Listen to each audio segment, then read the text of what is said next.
আমার শায়েখ আল্লামা মুফতি মুশতাকুন নবী কাসেমী হুজুর প্রায় বয়ানে বলে এই কথাটা যে আল্লাহ রাসূল সাল্লাল্লাহু আলাইহি সাল্লাম বলছেন আকরাবু মা ইয়াকুনুল আবদু মির রাব্বিহি ওয়া হুয়া সাজিদ। বান্দা আল্লাহর সবচেয়ে কাছে আসে, ঘনিষ্ঠ হয় কখন? আল্লাহ রাসূল বলছেন যখন সে সিজদা করে তখন। তো হুজুর বলেন আল্লাহ যেন বান্দা সিজদা দিলে আল্লাহ যেন পিঠে মাথায় হাত বুলায়। কি প্রয়োজন ছিল? এই জন্য প্রিয় বন্ধু আল্লাহর দিকে ফিরা, আল্লাহর দিকে ফিরা।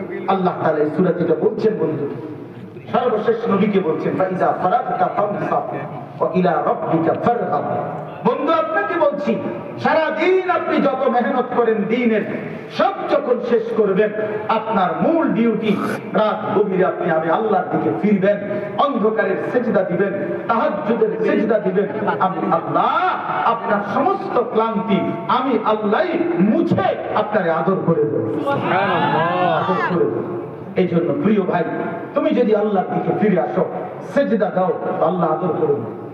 আমার শায়েখ আল্লামা মুফতি মুশতাকুন নবী কাসেমী হুজুর প্রায় বয়ানে বলে এই কথাটা যে আল্লাহ রাসূল সাল্লাল্লাহু আলাইহি সাল্লাম বলছেন আকরাবু মা ইয়াকুনুল আবদু মির রাব্বিহি ওয়া হুয়া সাজিদ। বান্দা আল্লাহর সবচেয়ে কাছে আসে, ঘনিষ্ঠ হয় কখন? আল্লাহ রাসূল বলছেন যখন সে সিজদা করে তখন। তো হুজুর বলেন আল্লাহ যেন বান্দা সিজদা দিলে আল্লাহ যেন পিঠে মাথায় হাত বুলায়। আর বলে আনিস আমার সিজদা দিলা ঠিক আছে, ইরফা রাসা, মাথা উঠাও, বসো, এই জিনিস বসো, বসো আনিস, আর কিছু বলবা? তা আমি বলি আত্তাহিয়াতু লিল্লাহি ওয়াসসালাওয়াতু ওয়াত-তাইয়্যিবাত।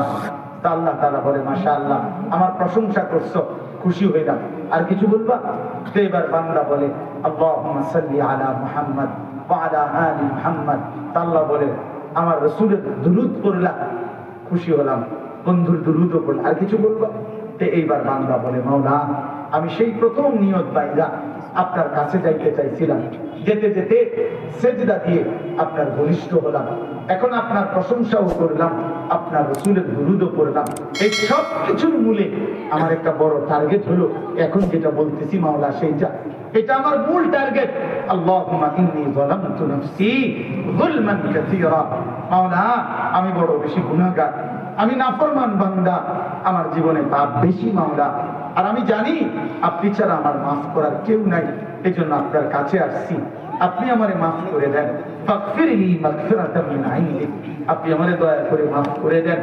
আচ্ছা এত কাছে আইনা আল্লাহ যার পিঠে হাত বুলাইলো, মাথায় হাত বুলাইলো, আল্লাহর প্রশংসা করলো, নবীর দুরূদ পড়লো, এত কাছে এনে আল্লাহ তাআলা এবার বুঝি ফিরায় দেয়, এটা হয়? তো আল্লাহ যেন ডাক দিয়া বলে বান্দা দুনিয়ার কোন দানশীলতা তার দরজায় দাঁড়ায়ও যদি কেউ কাকুতি মুক্তি করে, দুনিয়ার দানশীলতা তার ফিরায় দেয় না। আর এত কাছে আইনা আমার মতো সবচেয়ে বড় আরহামুর রাহিমিন, আমার মতো দেনেওয়ালা দাতা আমি কেমনে ফিরায় দেই? যা বান্দা মাফ করে দিলাম, যা।